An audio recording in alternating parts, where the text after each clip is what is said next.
A filha e a namorada estão presas. Veja agora as imagens do crime, por favor. O que teria acontecido dentro do condomínio Morada Verde, na noite de segunda-feira? É o que todos querem saber.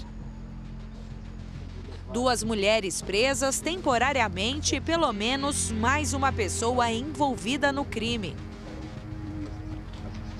Mesmo com os pedidos de prisão, o caso ainda não foi concluído. Nossa equipe teve acesso a detalhes importantes que revelam o histórico familiar de Ana Flávia e como a mulher de 24 anos teria assassinado o pai, mãe e o irmão adolescente.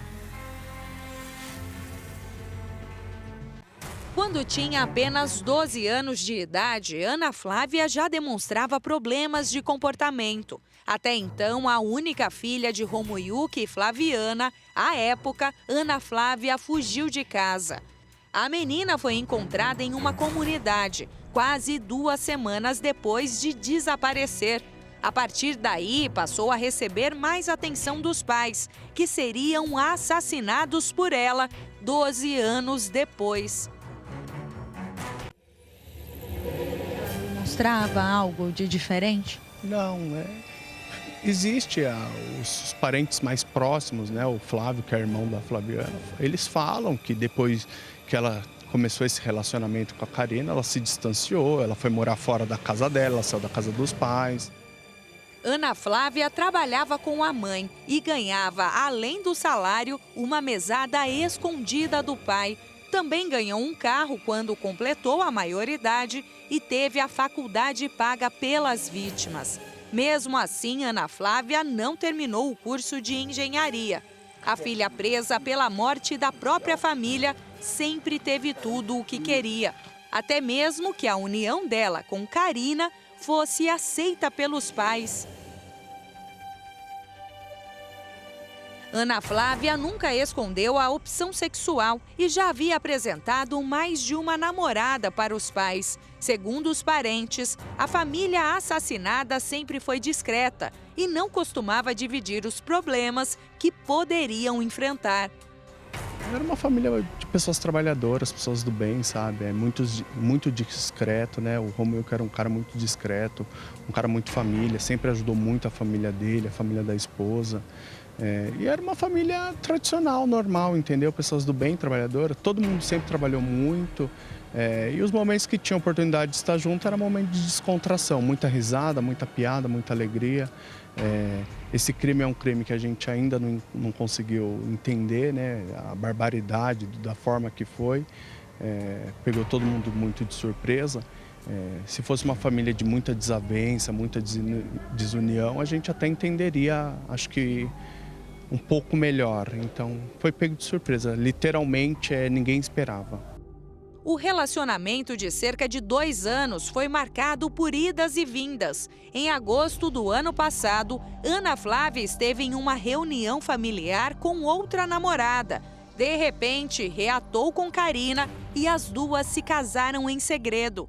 A união entre as assassinas só foi descoberta depois do crime.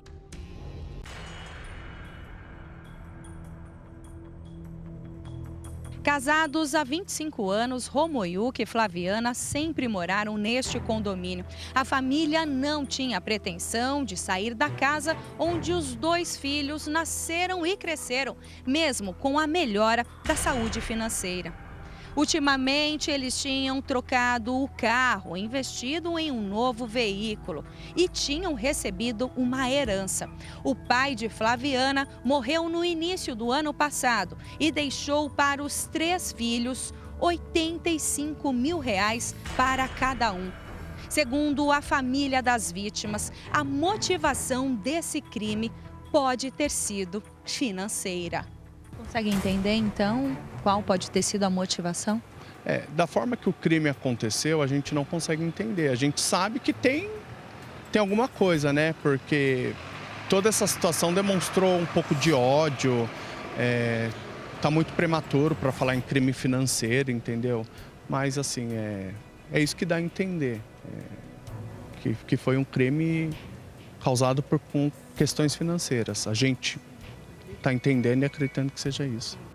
Para a Polícia Civil, Ana Flávia não soube explicar os hematomas no braço e a esposa Karina as marcas que também carregava nas pernas.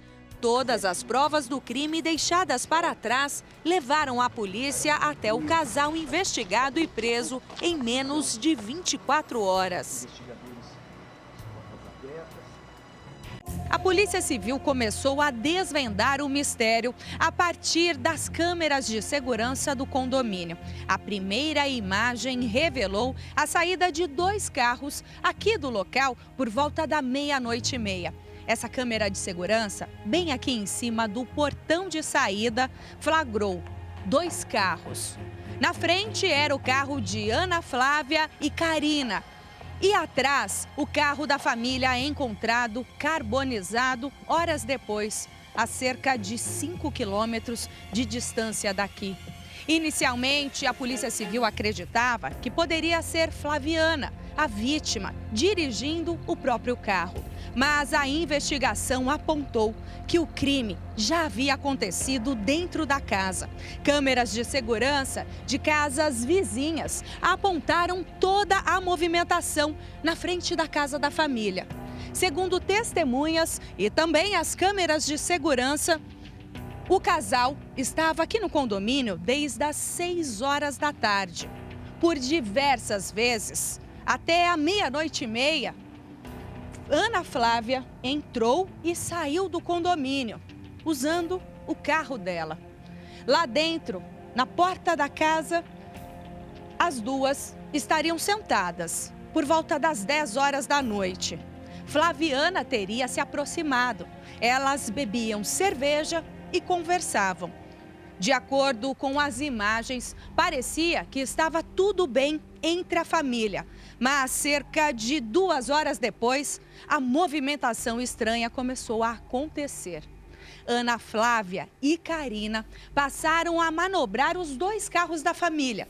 Diversas vezes, entrar de ré e mexiam em algo. As imagens não mostram, mas a polícia tem certeza que o crime já havia acontecido. E essa movimentação dos carros era para tentar colocar os corpos sem que eles fossem vistos por testemunhas. Quando os 2 carros saíram daqui, a Polícia Civil acredita que as 3 vítimas já estavam mortas. Foram colocadas no porta-malas e seguiram direto para a estrada, onde o carro foi incendiado. Ana Flávia teria alegado em depoimento que os pais e o irmão adolescente saíram do condomínio depois da 00:30 apenas para pagar uma dívida de R$38 mil.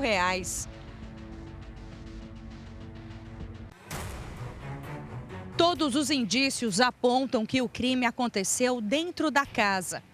Dentro do quarto de Juan Vitor, de 15 anos, a polícia encontrou manchas de sangue e também 2 garrafas de água sanitária. Ana Flávia e Karina tentaram limpar a cena do crime. Pelo corredor da casa e também pelas escadas, tinham manchas de sangue que só foram vistas com o luminol. A perícia foi feita durante a noite e percebeu que ao redor de vários cômodos havia essas manchas.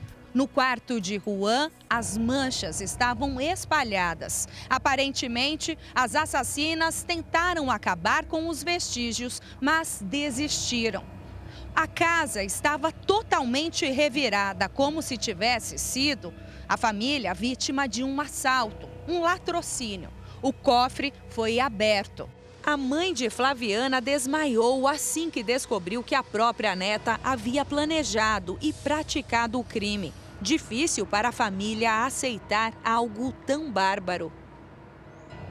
Os parentes, tanto de Romoyuki quanto de Flaviana, estão aqui na porta do IML de São Bernardo do Campo. O Flávio é o irmão da Flaviana e ele se dispôs a falar com toda a imprensa justamente para proteger tanto a mãe do Romoyuki quanto a mãe da Flaviana, que estão muito abaladas. A mãe do Romoyuki chegou aqui no IML, está aguardando a liberação do corpo. A família ainda não sabe exatamente como que vai acontecer os procedimentos a partir de agora. Agora eles estão focados só na despedida, né, Flávio, das vítimas, para então pensar no que vai acontecer na investigação, quais serão os próximos passos. O que vocês esperam agora? Agora, nossa esperança é que tudo isso seja desvendado. Infelizmente, a nossa perca é muito grande, é irreversível. Nada que acontecer vai nos confortar, vai nos dar mais aquela alegria de viver que nós tínhamos entre família. Esperar a justiça, quem tiver que pagar, pague. E, sabe, a nossa família já está sofrendo, independente se tiver ente da família ou não envolvido, vai pagar. Estamos fazendo agora a preparação a liberação dos corpos da minha irmã, do meu cunhado, do meu sobrinho.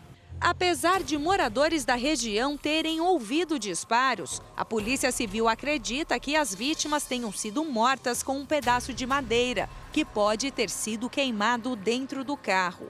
Os corpos teriam aparentes ferimentos na região da cabeça. As fotos da família Gonçalves, unida nas redes sociais, enganou a todos e nunca revelou os verdadeiros planos de Ana Flávia.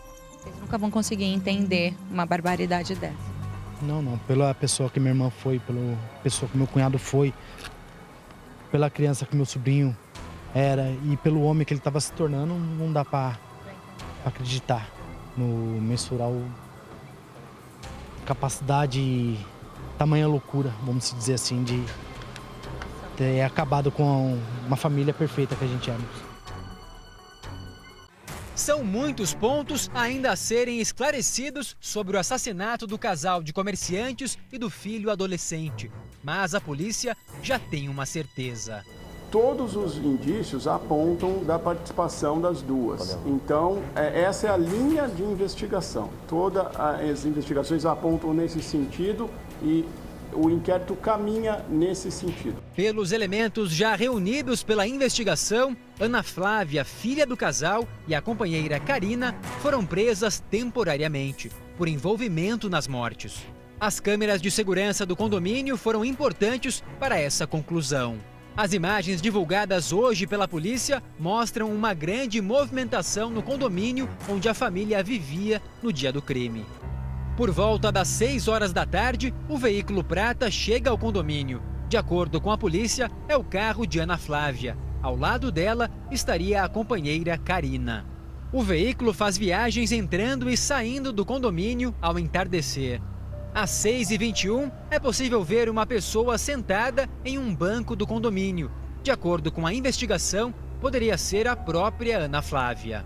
Às 8h09 da noite, a imagem mostra outra movimentação. Karina chega a pé no condomínio. Ela fica andando de um lado para o outro e depois resolve entrar. Mais tarde, novas movimentações do carro prata. Às 10h02, o veículo retorna para o condomínio. É também por volta das 10 da noite que o carro que seria da mãe de Ana Flávia chega. Para a polícia, neste momento, Flaviana estava voltando do trabalho. A investigação ainda não sabe se havia alguém com ela no carro ou se ela foi surpreendida pela ação criminosa quando chegou em casa. A Flaviana pode, quando chega às 10 horas da noite, podia estar sequestrada ali, refém do próprio carro por homens armados? A investigação ainda não definiu se ela estava sequestrada ou se os autores do crime estavam já dentro da casa, em que circunstância que eles chegaram na casa. Isso nós vamos definir no curso das investigações. Por volta de 1h da manhã, os 2 carros da família saem do local. Às 2h50, vem um alerta do carro sendo incendiado na estrada do Montanhão.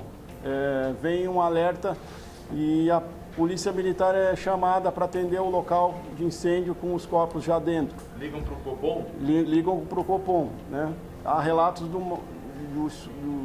de ouvirem um estampido de arma de fogo. O laudo não comprova arma de fogo, mas a gente sabe que quando tem incêndio há estouros, então pode ter sido uma confusão de tiros com explosões. Depois que os corpos foram identificados, a polícia passou a ouvir os parentes daquela família e começou justamente por Ana Flávia, filha e irmã das vítimas. A namorada, Karina, também foi ouvida exaustivamente durante horas e as duas sempre apresentavam a mesma versão.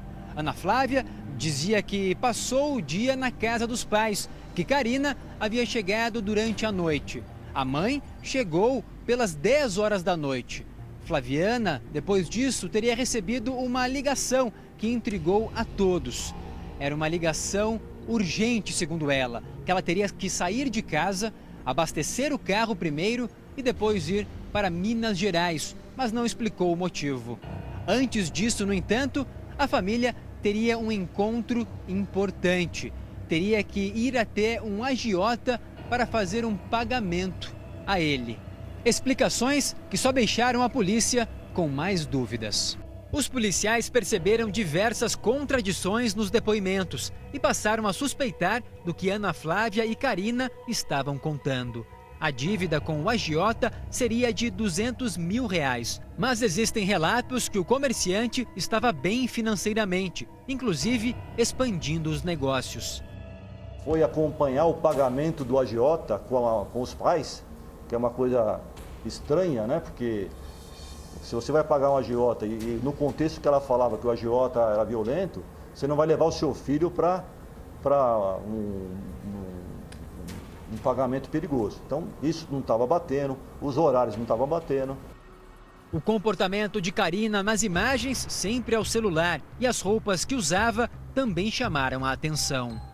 Percebeu-se que Karina, com capuz, num dia muito quente, ficava circulando a todo instante na porta da casa onde morava o casal. Os investigadores também perceberam outro detalhe. A filha do casal ainda estava com vestígios de sangue nas roupas. Foi também encontrado nas roupas da Ana Flávia manchas de sangue. Apesar de terem sido lavadas, aquele produto reagente foi constatado no joelho e na região da genitália. O que nos surpreendeu foi na região do joelho, mas ela disse que toda mulher tem esse problema, que pode estar... isso não significaria nada, mas foi mais um elemento para que a gente estava suspeitando delas, né? A polícia acredita que as vítimas já estavam mortas quando o carro foi incendiado. O crime teria acontecido na casa da família. O casal e o filho, de acordo com laudos do Instituto Médico Legal, foram atingidos na cabeça por um objeto contundente, que pode ser um pedaço de madeira ou até mesmo um martelo, e que teria provocado a morte de todos. Depois do crime dentro da casa, os corpos foram retirados e abandonados dentro do veículo que foi incendiado a 3 quilômetros do local. A polícia já suspeitava que o crime teria acontecido com a participação de mais de uma pessoa. E uma testemunha foi importante para a polícia avançar nessa investigação e também confirmar essa suspeita de que outras pessoas se envolveram no triplo assassinato. Nós encontramos uma testemunha que contraria tudo o que elas nos disseram até então. Elas falam que estavam sozinhas, que passaram a tarde sozinha com os pais, da Ana Flávia. Chega uma testemunha e fala, não, elas não estavam sozinhas, tinha mais uma pessoa lá, inclusive eles colocaram o carro de ré na casa e carregaram o carro com peso. Poxa, isso não tem nada a ver com o que elas disseram e é altamente suspeito, altamente suspeito. Então, com base nisso, cheguei no juiz e falei, eu quero a prisão. O juiz concordou na hora, é altamente suspeito isso. As vítimas teriam sido surpreendidas pelos agressores. A informação que nós temos da casa é que havia pratos de comida na mesa, tinha panelas que estavam com marcas embaixo. baixo, ou seja, o cenário é um cenário que as pessoas estavam relaxadas, comendo, preparando o jantar. Foram pegos de surpresa? O que vocês imaginam aí? A investigação, por enquanto, está caminhando nesse sentido, porque havia panela com óleo em cima do fogão com frango praticamente cru, né? Ia ser fritado, seria fritado. A casa estava muito bagunçada, revirada mesmo, praticamente como se pessoas estivessem atrás de valores escondidos, coisas, joias, etc. Foram levados bastante joias, pelo que os familiares falaram, eletrodomésticos, valor em espécie, real e moeda estrangeira. Ainda não é possível afirmar quantas pessoas teriam participado do crime e em que momento elas acessaram o condomínio.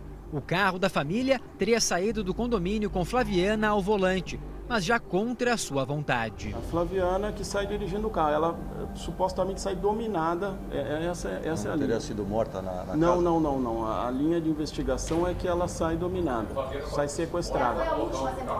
Sim, essa é a linha de investigação. Flaviana é refém dentro do próprio carro? Refém dentro do próprio carro. Levar o marido e o filho no porta-malas. Exatamente, essa é a linha de investigação.